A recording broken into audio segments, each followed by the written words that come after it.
In this fifth recording with Toteras on the art of living, you'll hear some of the following themes. The art of living in its broad general perspective. Men must constantly stroke today's women. Developing duplicity for a healthy relationship. Men don't look to a woman for honesty. On exploiting man's natural attraction to women. No one can rise above sexual desire. On the forms of pollution, including beauty. On change. Women want a man to change, but to what? Love is about being sweet to women every minute of the day. On sexual slapping, and the PhD finding gism on his sheets, along with many, many, many more interesting themes. I mean, it's not just something that has to do with theater. It has to do with Living. not just theater. It's living. it's Yeah, living. art. Yeah. The greatest art is living. Yeah. That's the art. The rest of that stuff is, just a bunch of methodologies.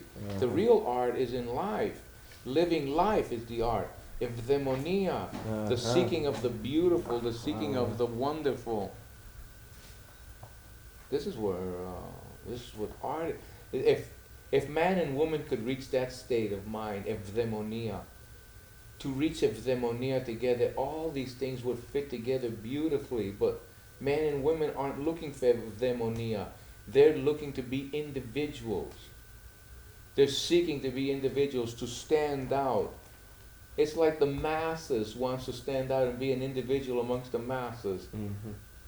You can't be an individual amongst the masses. You can only be an individual amongst individuals. Yeah. Right? And then if all individuals get together, they cease being individuals and they become something else. Right. They become a collective individual like they do in a symphony. Like in a symphony, everybody there is a master musician. And all these master musicians agree that they will get under the auspices of a master musician, the symphony director, and work through a piece together, You can get that kind of equality there because you have such perfection. But you can't reach that state of agreement and that state of equality with people that you just meet up on the street. That's right. That's right. You don't have the same backgrounds, the same education, the same value systems. How are you going to reach eudaimonia? I mean, how can you both be going the same way? And they say, well, you shouldn't be going the same way. You should be going the opposite way. And it's just selecting and constructing a new argument. Like anything, Hemingway had a habit that he would say all the time, Paris is like, well, Paris is like the shoe on my foot, or Paris is like that pot on the stove, or any string of crap you put together comes up something. Right. Because you're recognizing something that is, right? Paris is something.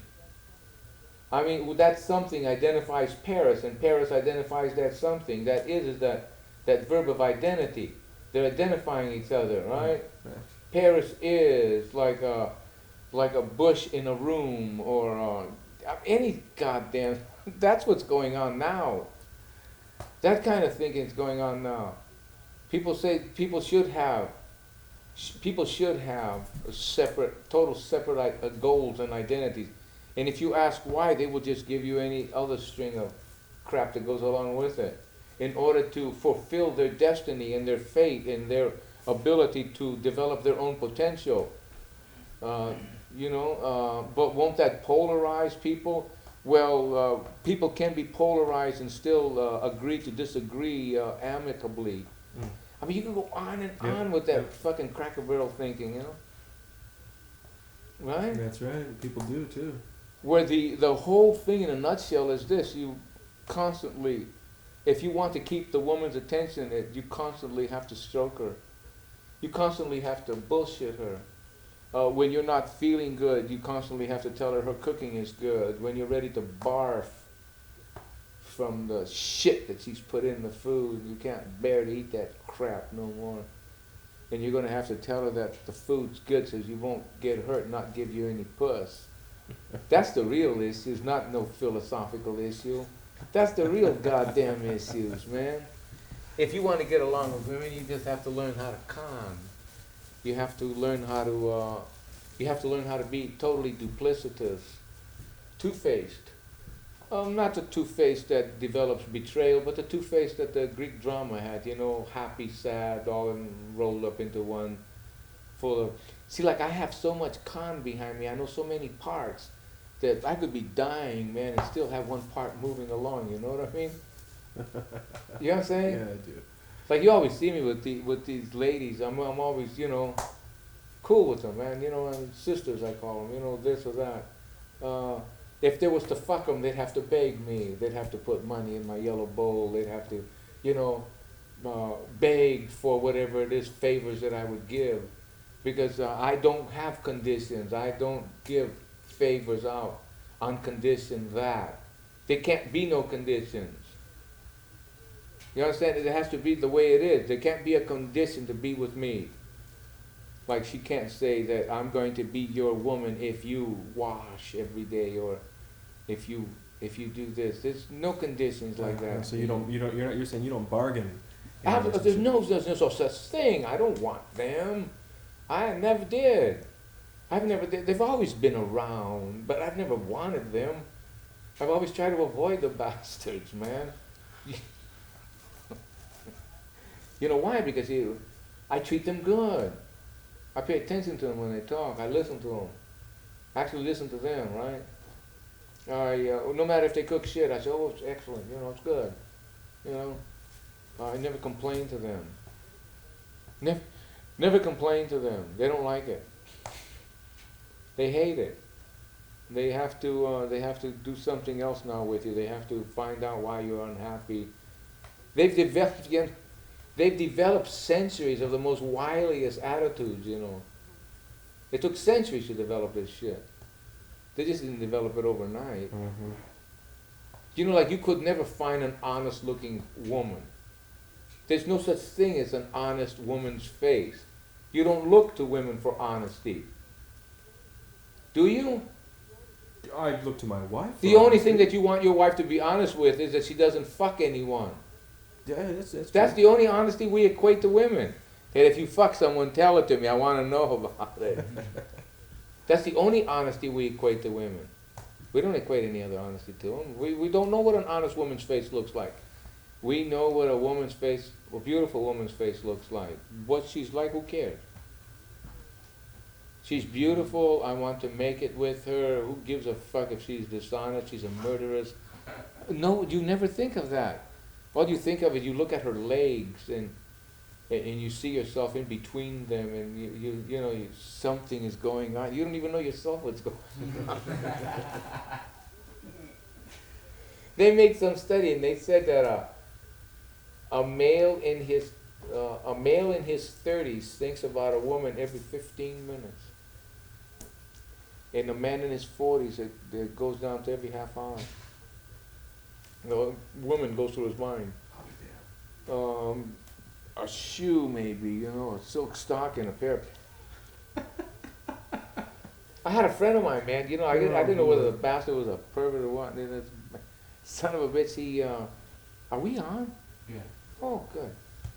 Hey, we went one time to give we went one time to give an inspection on, give an estimate on a paint job. He's a paint contractor. And I was up with him, and the place had a hallway going like this, but could come through all the rooms on this side here. And he was looking at this. I'd known it since we were kids, you know. And he was looking at a pair of panties in the closet, and he said, dirty little bitches leaving their panties behind like that. You know, like, geez, he sounds strange, man. So I went down looking at all the rooms. I came back, and I came inside, and I looked through. I was up behind him now, and he couldn't see me. You know, all the rooms came up there. And I'm looking at him, and he's got them pants, and he's got them all over his fucking head. He's rubbing the panties all over his face? He was rubbing the panties, yeah, he was my. rubbing the fucking panties all over himself, man. I didn't know that. I didn't know it about him. Wow. I didn't know it. And I'd known him since we were kids, you know? And I didn't know that about him. And he was a fucking voyeur of the first order. They belonged to voyeurs clubs, man. They sold maps to each other. They had maps of places out, apartment buildings out at the Cliff House area, up in Sutro areas there. Windows, man, checked out as which window was the hot window at what time of day. Oh, yeah. You have no idea, man. He knew hundreds of them bastards. I didn't know that, and I known him since I was a kid. Just blown He took me for a whole trip through that shit one time. It took about a month. I'm serious when I'm telling to you, man. I have notes on it that I took at the time. It was amazing, man. He had, one time he had it so bad. I'm telling you, we know each other since we were kids. And one time he got so bad that he went outside of his house on a ledge to peek on his wife, man, in the bathroom. Oh, taking a shower. Shit. But is this some kind of a disease or something that people get? Something, yeah. Edonolepsia. Edonolepsia. Voyeurism is the French word, right? Edonolepsia is the medical term. Wow. Edonolepsia. Edonolepsia. Edon, that means pleasure. Hedonist. Okay? Edonolepsia. Looking. I see. He gets pleasure from looking, yeah. Wow. Oh, he was a fucking voyeur of the first order. Oh God, he was pie hawker. He was a pie hawker. He he had things to show you at night that blow your fucking minds out, man. He had a place. This is no shit. He had a place that was behind his house. He lived up on Noe Hill, and he could fucking look down, man, the whole valley there. And he had this telescope. And I went up his fucking house one time, and he said, "Hey, man," he said, "I got a dame on this telescope that the dog licks her, man, every night when she comes home." Holy shit. And he could go through that whole fucking city, man. Not the whole city, because he was working it out in quadrants. And he had worked out. He lived there for 3 or 4 years, and he had worked out like about 30 degrees of his view on all the windows. All recorded. Man, that is amazing. Wow. All recorded, man. Recorded visually. It is fantastic. Going house to house, examining the contents. I'm telling you, in the 3 years that he was there, he only got maybe a 30, 40 degree angle on his horizon.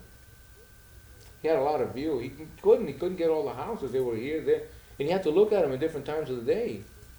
Different times of the night. There isn't modern pornography making us all into voyeurs? Oh, yeah. It really is, man. It's taking the essence out of And everything. the modern look of women in general, you know. The what?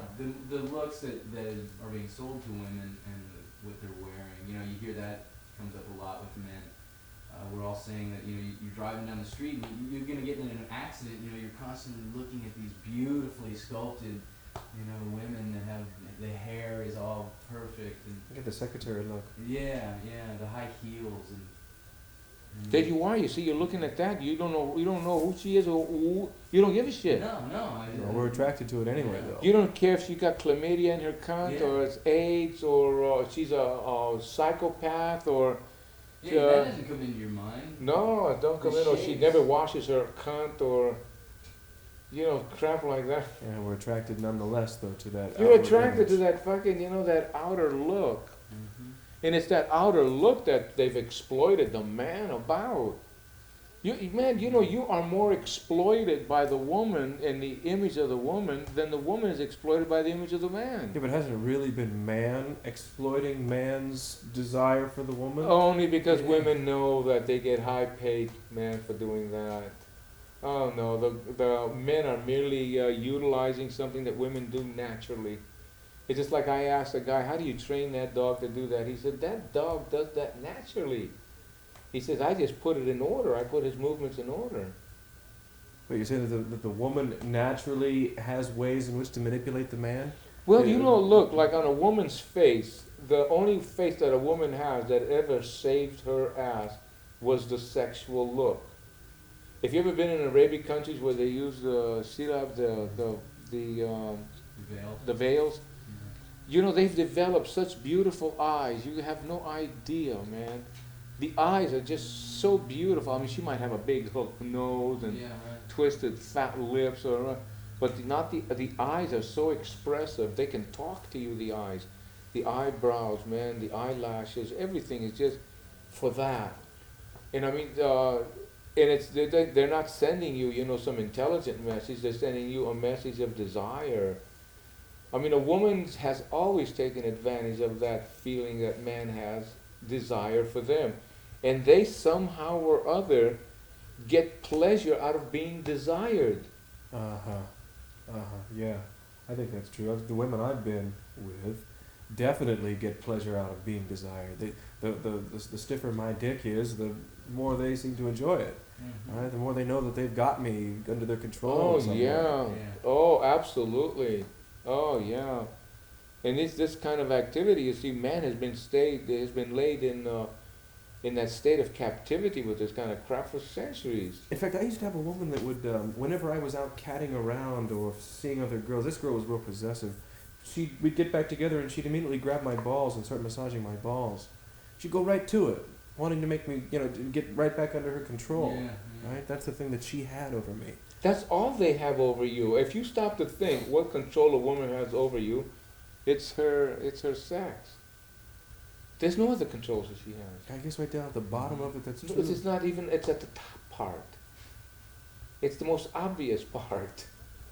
Yeah, we want to find something. It's not the most, it's... You know, everyone says you can get beyond these sexual desires. You can rise above it, right? But you're saying that that's really the obvious. You can't rise above it. Nobody has ever risen above it. Exactly. Nobody. Bertrand Russell never rose above it. He was a raving homosexual.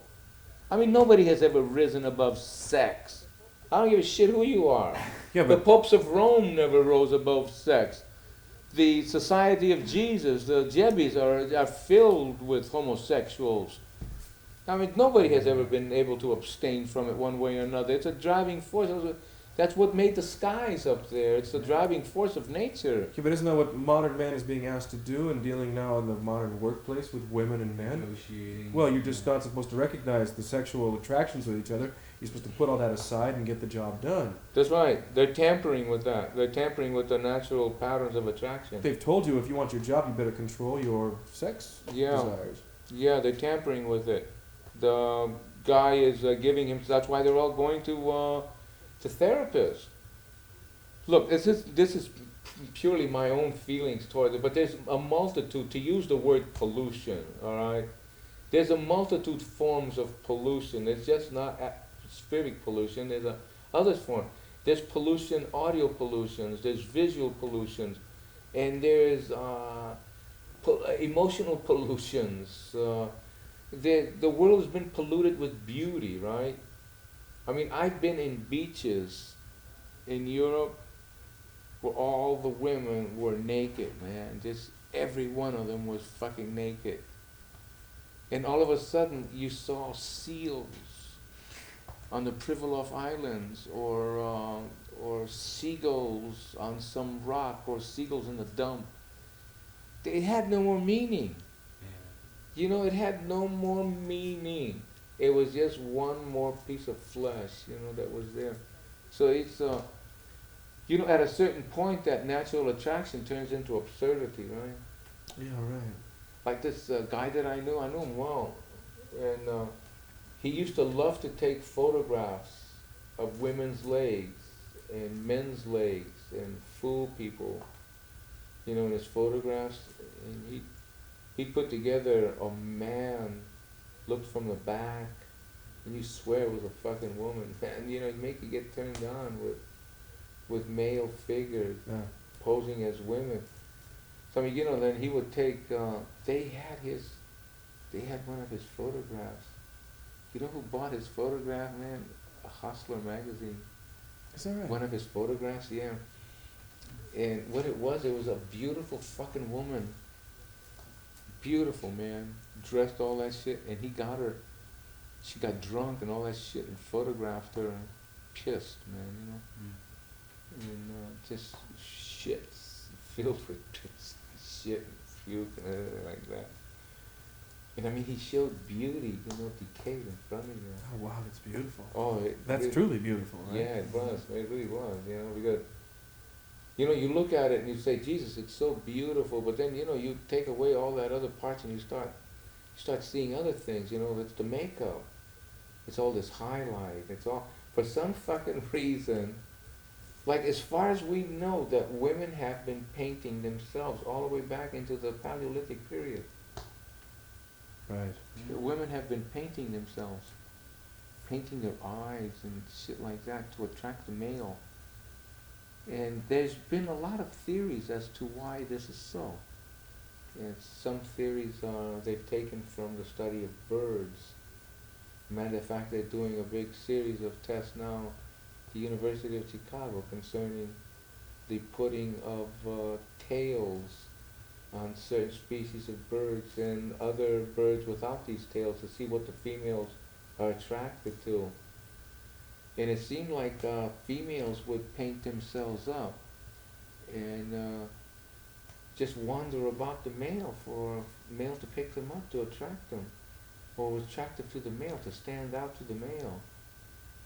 It's a strange pattern, a ritual of sexual acceptance. Yeah, the biggest crock of shit is the late feminist argument that says that the woman can dress up and do anything she wants to make herself feel good. And if she happens to attract a man, well, it's the man's duty to control that emotion, because the woman now has every right to go out and dress up and make herself feel good by becoming beautiful, right? Yeah. We heard that the other night where a woman said, I put on makeup so I feel better, not to attract men. But that's a bunch of shit, isn't it? Well, no, she's saying it the way she feels it, right? But she feels good being capable of attracting a man. Ah, okay. It's a future unconditional, right? She just never finished a grammatical sentence. Ah, okay. Yeah? She never finished a sentence. She cut the sentence in half. So she said what? She said, I feel good dressing up. I feel good dressing up in hopes that somebody was to see me, they would say, there is a beautiful woman. Not necessarily that somebody would pick them up, but there is a beautiful woman. I mean, there's a certain pride to being beautiful. There's a certain pride to the species, the gender. I personally don't bathe. I don't care if I stink, smell what. I don't change my clothes, the same clothes you saw me with last time. I go to sleep with them. People come and they say, you got to change your clothes. You follow what I'm saying? I don't give a fuck what other people do. But other women that you would be with, wouldn't they ask you to compromise something? The what? Wouldn't say you had a woman now? She'd ask you to bathe. I mean, the modern woman doesn't want a guy laying around smelling of 5 days growth, so to speak. 5 days, months, months. I get water and I don't have a hot water heater, it's all cold water.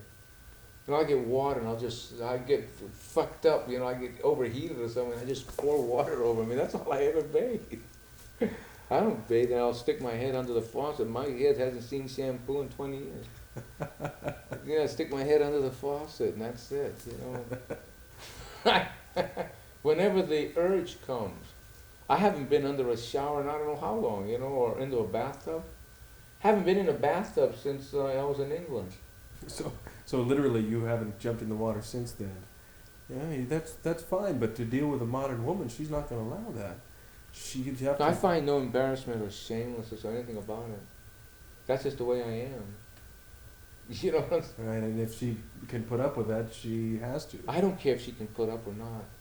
It's not my concern. But don't you have a need to be with a woman? I have a need to play my guitar. I have a need to read. I have a need to think.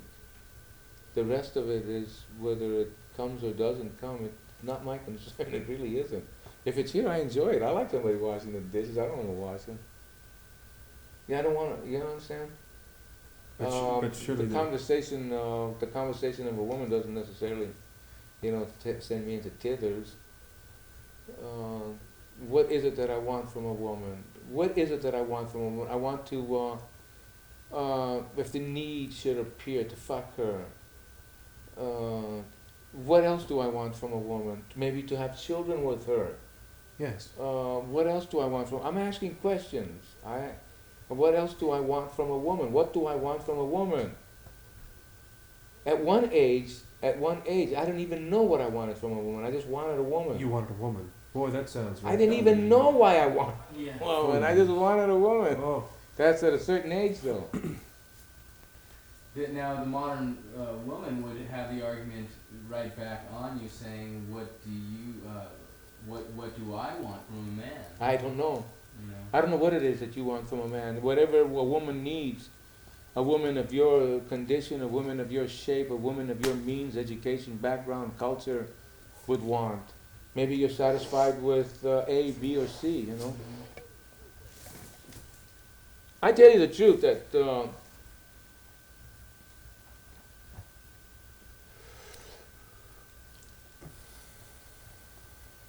Ooh, boy.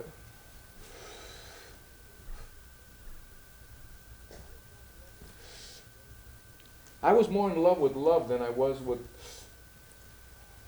the woman or the body. I was more in love with love. You mean the feeling of being in love? The feeling of love, yeah. Ah. And I didn't require a person. But now we do, right? I mean, we're in love with that person. We have the whole attachment to the. The question is, do we objectify that love? This is a question that's. I mean, can you objectify love? Can you take love and transmit it? When I say I'm in love, am I saying I'm in love? I feel this love that you turn on for me, or is it something that I objectify the love that I feel toward you, like a mother does to her child? Yeah, I think it's like it's objectified because how I've seen love, and I need her to be there to have the love. She has to be there. Without her, there is no love. I'm at a loss. So she is the whole reason for the love. Oh, I don't know what I'm saying, but her, the object, is the love. I love her. The emphasis is on her. Her, the great citadel of her, this so-called wonderful woman that's going to satisfy me. And like you said, you don't know, you wanted a woman, but you didn't know why. That's it. That's the feeling of American love. We just want them. We don't know why. We have to have her. I want to fuck. I want to fuck her. I want to fuck and enjoy whatever I want to fuck her. you have. It was. I looked at a woman purely to fuck. Yeah. But aren't there? I mean, They aren't would there say, other? there's other things besides. No, there was nothing else. Absolutely nothing. There was nothing else. I wanted to fuck them, and I didn't want to fuck them. I wanted to fuck her. Yeah. I want to smother her with love. I want to crawl on top of her and do something, tear her up, eat her up, do something. But it wasn't, it wasn't the multiplicity of it, but one. All my mind, my emotions, my every fucking thing, deranged, twisted, fucked up, emotionally immature, gone berserk. That's all love. I can't experience that shit anymore, That fucking takes its toll, man. It seems to do that on young people. Just eat them up, Oh yeah, it does. toss them back and forth, and if you survive it, in fact, most people don't. They come out of it bitter.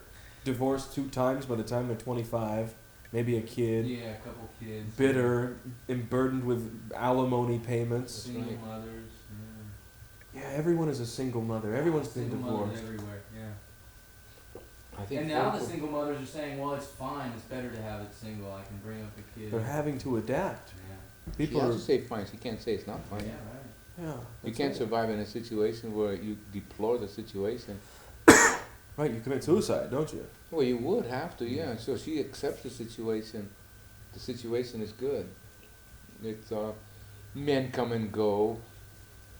It's not only that. There's a lot of single men because they don't want to get married. Mm-hmm. I mean, the feminist movement, what the feminist movement did was it freed man. It freed man more than it freed woman.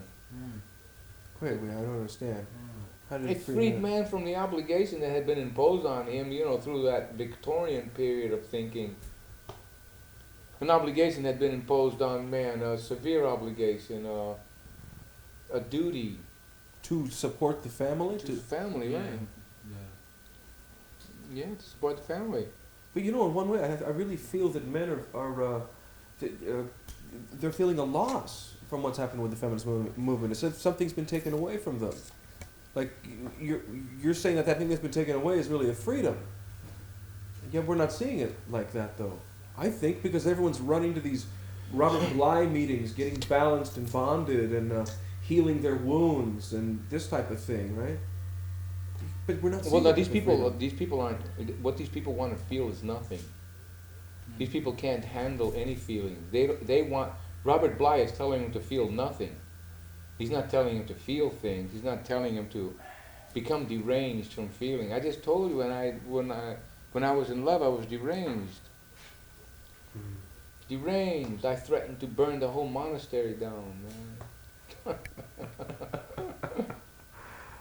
Yeah, in Garrison, New York. My old lady, she was a novitiate to be a nun. Amalia's mother. She was a novitiate to be a nun. Right? She was Greek. And I went outside there, man. You found out that she was going into the order? She had. But she was a novitiate, right? She hadn't taken her vows yet. So anyway, I went there and made demonstrations back for about 3 or 4 days. And threatened to burn the fucking place down. Gonna get the newspapers up, that kind of shit. Excellent. Oh yeah. Trying to win her love. I did. I took her with me. Excellent. But that's what I wanted. You gotta focalize what it is you want. I can't fucking have affairs and situations and shit like that. I can't. I don't have that kind of energy. You know what I'm saying? Yeah. I threatened to burn the fucking whole monastery down, man. I probably would have too. But the power of love. That's the way I felt, yeah. Yeah, that's the way I felt. I felt good. I felt powerful. I felt like Genghis Khan. I felt like Alexander the Great. I felt like somebody other than me. That love made something happen in me that wasn't me anymore. That was such an exaggeration, such a theatrical exaggeration, that I threatened the whole community. And they listened, evidently. The what? They listened to you. Yeah, right. Well, she was my girlfriend before. She wasn't my girlfriend, Greek style, you see them, they see you. Parents talk to each other. She was a Southern Greek. We were Northern Greeks. We weren't really all that friendly with them. Their dialects were different. They ate a little bit different than we did. You know what I'm talking about? Prejudice? You got no idea what prejudice is. I don't think we do, really. That's right. No, you guys got no idea what prejudice is. We have prejudices here between black and white. Yeah. Or yellow and white and all this kind of shit. I'm talking about Greek to Greek. They're darker, right? We're Corflats, right? Our music is different. We're more cultured, which is absolute bullshit. They're Turks. See, that family was from Lesbos, the island of Lesbos. Mytilene, that family. That's the Southern Greek as you can get. That's where Sappho's from, right? The poet is. The island of Lesbos. Anyway, that's to show you, man, how prejudice and situations are like that. But yeah, definitely, these people aren't in love. This is just, you see what I'm saying? This is just a sexual attraction. A sexual attraction, a sport. Yeah, it's a sexual attraction. It's all geared for sex. The conversations are geared for sex. They're not geared for the exchange of any love. It's not love that they're talking about. It's the preludes to having sex. Yeah, the fucking. I mean, how many dates should you have with somebody before you have sex with them? Should it be 3 times out with them, 4 times? before he gets to see your genitals and you get to touch his, and and he gets to spew in you and you get to douche it out, you know? I mean, how long should that take, that kind of intimacy take, you know? And then he comes up 2 or 3 times and you realize that he's really not that exciting. He doesn't help you reach that climax that was promised by your counselor if you had the right man. He doesn't, something's wrong. Maybe we're not really in love. Maybe we thought we were in love. So she confronts him, and she gets to the point where she says, well, you're not that hard when you're inside of me. I feel it. It's soft, and you really don't want me as much as you think you do. And off they go. Yeah, everything is subject to change, and you have change that could be deliberate change, a change that's designed, a design change. Like somebody goes up and says, change my face. Like everybody now is getting noses that all look alike, because whoever was top notch in the beauty pageant at that time will get her hair copied, her gestures copied, her nose copied, and the way she puts makeup on copied. And for a long time, that Brooke Shields' eyebrows were being copied. So I mean, that's deliberate change, right? And then there's change that goes on all the time, that is constantly in a state of movement, that changes. It's in a constant state of strife. It's not getting on with anything, and still it's holding together in a state of strife, right? Yeah. Like if you look at the activities of nature, all of them have certain strife involved to them. Like, you ever watch a bud trying to blossom? I mean, you can almost feel it, like, you know, the thing coming apart. Like, I used to have these blossoms. They used to be on my balcony, and I used to sit there and watch them, man. I'd watch them all year round because I was there. And the thing would be right there. It'd come time for it. It was apricot blossoms, and I could see the little buds coming out of the branches. And they were forcing, they were coming, it was always in some state of agitation, something, and the bugs were leaping, and things were coming, and the sap was moving. Everything was alive, right? Changing. That change that's going on. And then in the summer pass, in the fall, you'd see it struggling again, and that whole process was taking place. But it seemed like a cyclical change, because you'd see it every year. There's cyclical changes, and the change that never sees again, that change that moves and you never see again, you know, is that a linear change? Linear, then we would have some kind of historical background for that kind of change. Why I'm raising the arguments of change is that women want men to change. She honestly wants him to change. Change from what to what? You have to know what you are before you can change to something else. That's a deliberate change. It's not a cyclical change. It's a deliberate change. Because if it was a cyclical change, you would change back again to this thing you were. The woman wants you to change linearly, to shed yourself of that skin that you had, watch this, they see you as a lizard. They see you as something that can shed your skin, leave it behind, or whatever metaphor and analogy is appropriate to the shedding of and to the changing to be. They want somebody to leave their skin behind and come forward nude, stripped of all the baby fat, stripped of all the fears and the little men that you carried along with you, stripped of that dependency you had on your mom, stripped of all that crap that just burdened you and made you deceivious, lie, cold, dispatched, whatever. Come forward in change that way.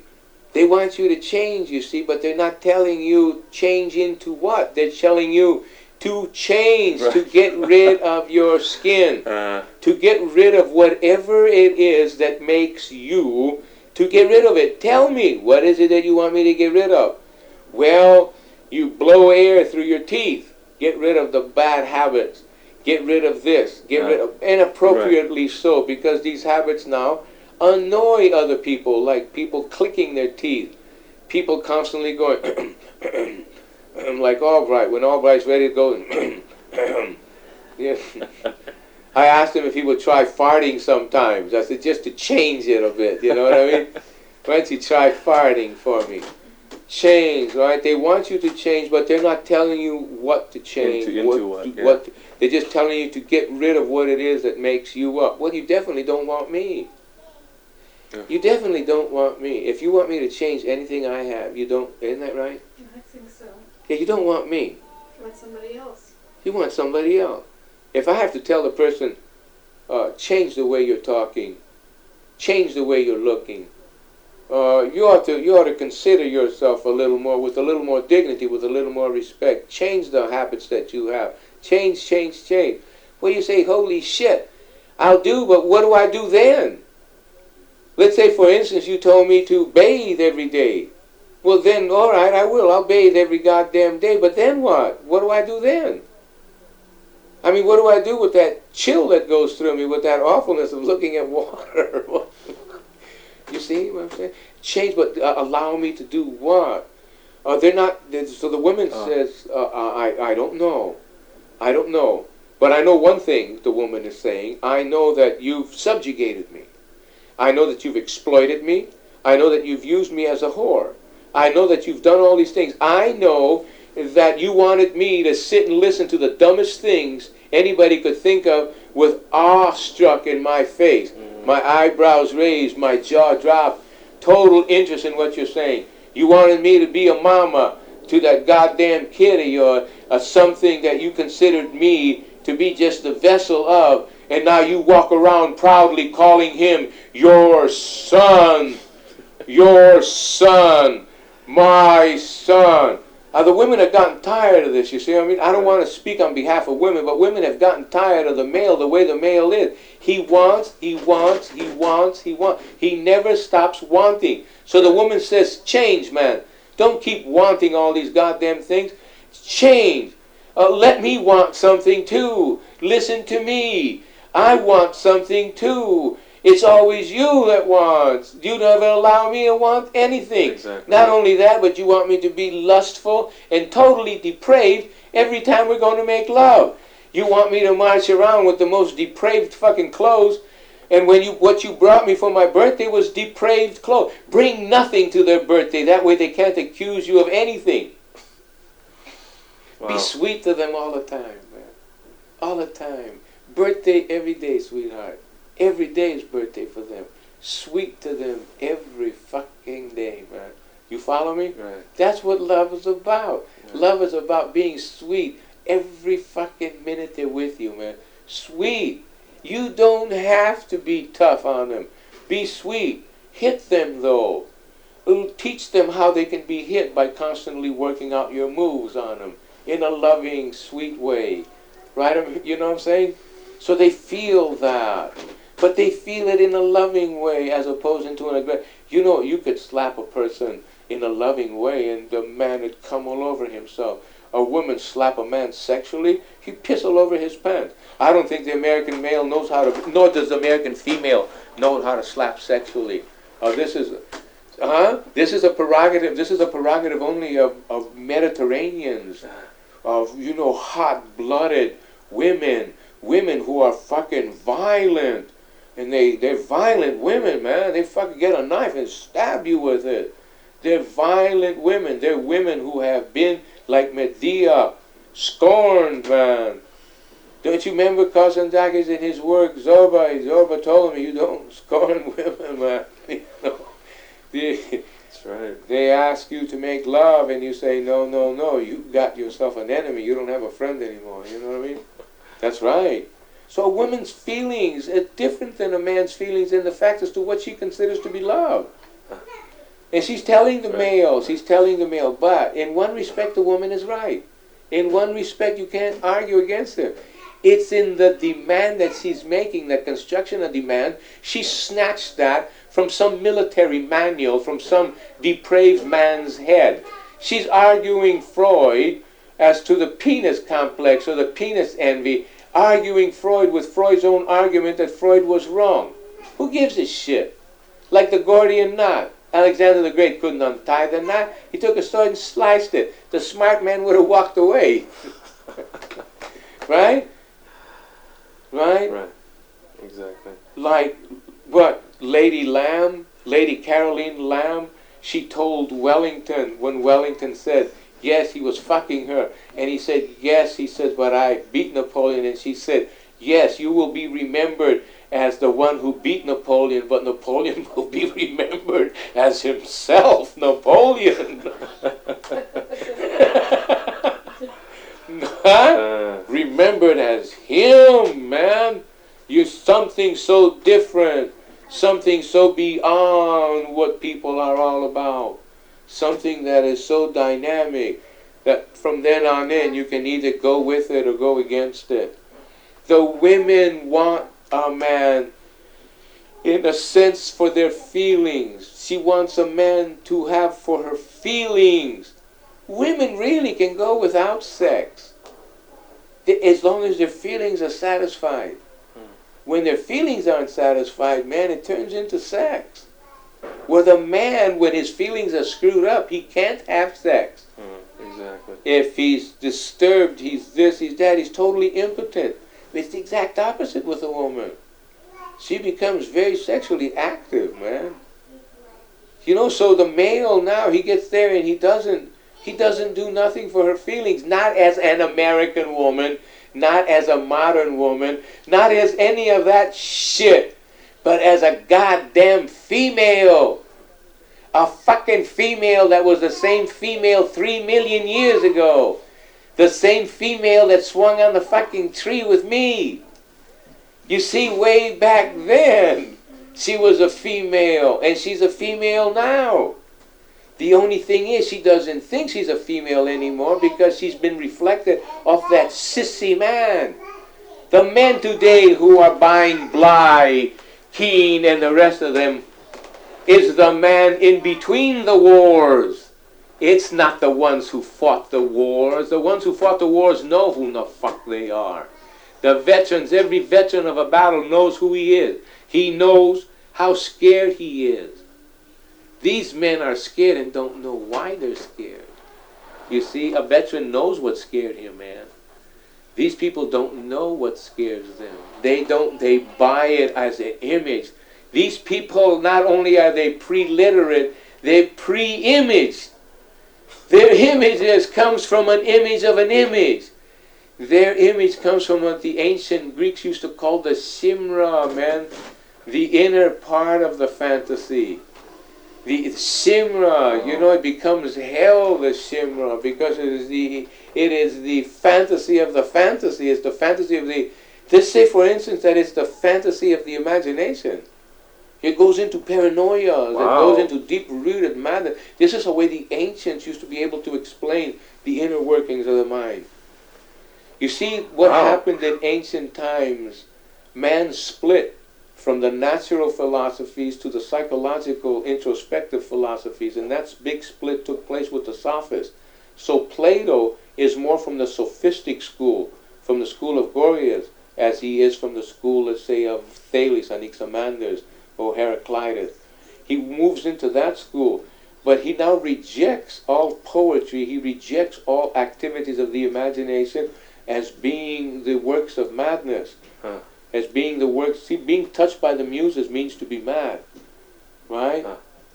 Who in tragedy in the old was walking and he brought a cow, and the muses came, Hesiod, and she gave him the staff that the muses give. Hesiod was mad, and he wrote the Theogony.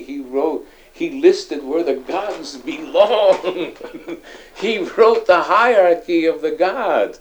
This is what this is our information comes mostly from the works that's still left from Hesiod, because he was mad.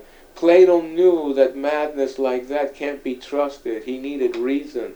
So he was the first psychologist, really. He wanted to be able to penetrate the inner mind through reason, where the poet says you can't. You can't penetrate. You can only penetrate it through rhythms. The words become notes. The words have no meaning to me at all. They're notes in my mouth, man. They make fucking songs come up. It's the songs that I play. It's just that words are there, just like on the thought wheel, where random words pop up. You understand? It's this that motivates, that keeps it moving, that keeps the thoughts spinning, that there is no pauses in it, that there is no paper in front of me. There's nothing. It just keeps going on and on. It can't stop. Don't you see what I mean? The changes are going on. Change, is this what women want? Is this kind of change they want? Do they want the kind of change that I speak of? This kind of change that keeps moving? Or do they want the change that he changed into this and therefore he stays like that? I want a polite man. A man who's polite. The extension and the parameters of politeness are what? I mean, what can I say and not say? What might offend you and not offend you? Was politeness intended to be offensive or non-offensive? Maybe the polite man is more offensive than the not polite man. Maybe politeness itself is offensive because of the things that it disguises. And all I have to be is polite with a smile on my face, and you know I'm ridiculing you. Wow. Right? Yeah. A sneer in my face as I touch my forelock. You touch your forelock, you know, in the old days when the king came by. You went like this. You touched your forelock. You know, the forelock is what you touch when you make your cross, right? Right. It's the beginning of the station, the forelock. Right? You didn't know that, did you? No, I've never heard that. Oh, sure. You touch your forelock and you bend your head like this in more servitude, you know, to the Lord. To the Lord and Master, you know. The one that's been allowed to be there. But the issue, I don't want to leave the issue of why I raised at the beginning of this conversation, I raised as to detection, is that we have to live with women. We have to be with women in order to be men. A woman has to be with man in order to be woman. A woman who's by herself, there's something's wrong with her. She talks funny. She's shy at the wrong time. You find an older woman that has the shyness of a fucking child rather than the assurity of a mature woman, you know what I mean? Because they're by themselves. It's the man who makes a woman. It's the man who allows the woman to partake in any kind of love activity. And then the woman allows him. But the woman has subjected herself to him. She's allowed herself through the centuries of having to listen to his goddamn egotisms, to listen to this. This only takes place at a certain level in society. On the upper levels, the women have always been wild. You know what I mean? On the upper levels, on the rich levels, you know, like that Caroline Lamb, she was notorious. She was. Of European society, that's not true. Oh yes, of American Arab society. Arab society, that's not true. Of what? The Of the upper class. We're not talking about Arab society. Yeah, I said. We're talking about society now, here, okay. today. That's true. We're not looking at comparative women, because the only thing you could say of comparative women is that these women here will say about Arabian women that they were Muslim women, that they couldn't live like that. They couldn't, you know. But Right. then the Muslim women say they couldn't live the way these women live. You know, they want certain freedoms over there. They want certain freedoms, like the ability to drive a car, you know, not to have to wear veils, not to do. They want certain freedoms, which is great, that they should have, you know, in a period of more enlightenment. But then there's other things that the male there won't relinquish. And what he won't relinquish is the attitude he has toward the woman. That the woman is a proprietary thing, a piece of property. She belongs to me. If you look at her and she looks back at you, I'll kill her. She gave her feelings to someone else. Right? Now what I've tried to do in my work is I try to explore the various facets, these various facets of exploration. I wanted to explore what does a PhD look like, act like when he comes home and he finds ejaculations on his bed covers, his wife. These are all true stories. I mean, they are all things that actually happen. He finds ejaculation on the bed covers. The guy there, the wife tells him that it's an electrician who came to fix the lights. It sounds like a comedy, but it wasn't a comedy, because here's a man of an education like his scraping up that gism off the bed to take it down to a lab to have it analyzed to find out, because she said it was cat puke and he said it was cum. Now you tell me where all the rationalization, the finesse, the dissertation, the looking in the library, the professorial tone, the professorial look, all this horse shit. When he found fuck on his bed, he became a raving lunatic. He saw the comings of someone else on his bed. Now look at what he saw. He saw the ejaculation of another male on his nest. He saw something that on his territory, just the way a dog pees. This has to go back 2-3 million years, man. This has to be biological. Like Darwin asked an interesting question. He wrote to 45 people around the world, and he asked them, he said, look, excuse me. He said, look, he said, I want to find out, in astonishment, does the eyes open up, the eyebrows lift, and the jaw come undone? He said, is it like that in your world, in your culture? And he got back enough favorable response that he came out in his works, The Expressions of the Human Species. He came out and it was biological, he said. The emotion of man is biological to all men. Feelings now develop another way. They come from the emotion, they come into the world, they're interchanged with culture, they're interchanged with times. My feelings toward a woman are one thing. My emotions toward a female is something else. I don't have emotions toward a woman. I have emotions to a female. I have feelings to a woman. Does that make sense? Boy, that's an incredible distinction, but I understand what you're saying, sure. No, elaborate. Do I make... Do I don't make sense? understand. Elaborate. You see? Now this is important to understand within myself. It doesn't make any difference to me if you understand it, or they understand it, or anybody understands it. It's important to me because I don't want to get it mixed up. My emotion toward the female is what a male, I imagine, has toward a female, has toward a male. Her scent, her look, her movement, her touch, her sweat, her scent. Everything about her does something to me. If enough of these things do something to me, they captivate me. They bring me into some kind of state that I was different in than I was before. This is change. Something now has changed me from this docile creature that I was before into something else. I want to see that female again. I feel anxious. My skin starts to feel warm. I feel sometimes a sweat. I've lost my appetite. I'm moping. I'm moving around. I find myself laying back and daydreaming. She has touched me, man. She has touched me somewhere, and I want to be with her. That's all I have on my mind. I want to be with her. I want to be with this female. When I am with this female, my feelings allow me now to participate as a man and her as a woman. Huh? Wow.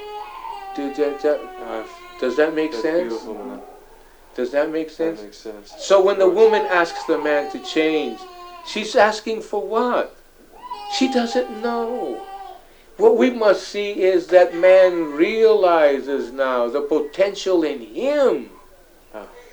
The potential that is in man if he doesn't look for formulas. I think when the woman asks the man to change, she's looking at a lot of the things that Plato was looking at when he was looking at the Peloponnesian Wars and all the disaster and the destruction and all of those kinds of things. And the woman looks at the businessman, she looks at the environment, she looks at the big mess that's been made, and she wants the man to change. To change into what? Into something less destructive, less greedy, less... It sounds like you're saying she doesn't have any clear idea, just a feeling, maybe. That's right. That's right.